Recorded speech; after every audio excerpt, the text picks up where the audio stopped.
नहीं, मुझे लगता है कि झूठ के नैरेटिव का मुकाबला करने की जरूरत ही नहीं है। झूठ का नैरेटिव अपने आप ध्वस्त हो जाता है, क्योंकि वो झूठा नैरेटिव बना रहे हैं और पूरी चरण चंपकों की मंडली मीडिया की उसको आगे आगे करके दिखाती है। और मुझे दुख होता है इस मंडली को देखकर कि कांग्रेस ने जब कहा कि हम 22 तारीख के विशुद्ध पॉलिटिकल कार्यक्रम में नहीं जाएंगे, तो लोग बड़े आहत और आक्रोशित हो गए। बड़े लोग हमें ज्ञान भी देने लगे, बड़े लोग हमें सलाह भी देने लगे, लेकिन वो उसमें से कोई भी एक व्यक्ति चारों शंकराचार्य की अनुपस्थिति से आक्रोशित और आहत नहीं हुआ। ये मैं चरण चंपकों की मंडली की बात कर रही हूं। मेरा अपना मानना है कि जो मूल मुद्दे हैं इस देश के इस समय, क्या है वो मुद्दे हैं बेरोजगारी, वो मुद्दे हैं महंगाई, वो मुद्दे हैं आर्थिक असमानता, वो मुद्दे हैं गरीबी, वो मुद्दे हैं गुर्बत। और 10 सालों में ये सब बढ़ा है।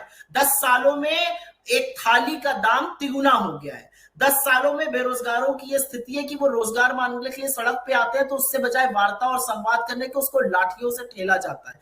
10 सालों में ये स्थिति हो गई कि अगर एक लड़की यौन शोषण का आरोप लगाकर सामने आती है, देश की सबसे होनहार बेटियां, तो उनको देशद्रोही घोषित करके जो यौन शोषण का आरोपी है उसको अपने बगल में बिठाकर उसके संरक्षण की बात होती है। 10 साल में देश इस कगार पे आ पहुंचा कि भारतीय जनता पार्टी की आईटी सेल के गुर्गे काशी में, सोच लीजिए महादेव की नगरी काशी, आईआईटी बीएचयू में आरोपी है सामूहिक बलात्कार के, और पार्टी चुप रहती है। तो 10 साल में बहुत कुछ हुआ, और ये मूल मुद्दे हैं। और ये कहीं पर राम राज के भी मुद्दे हैं, अगर धर्म से भी जोड़ना चाहिए तो ये उसके भी मुद्दे हैं।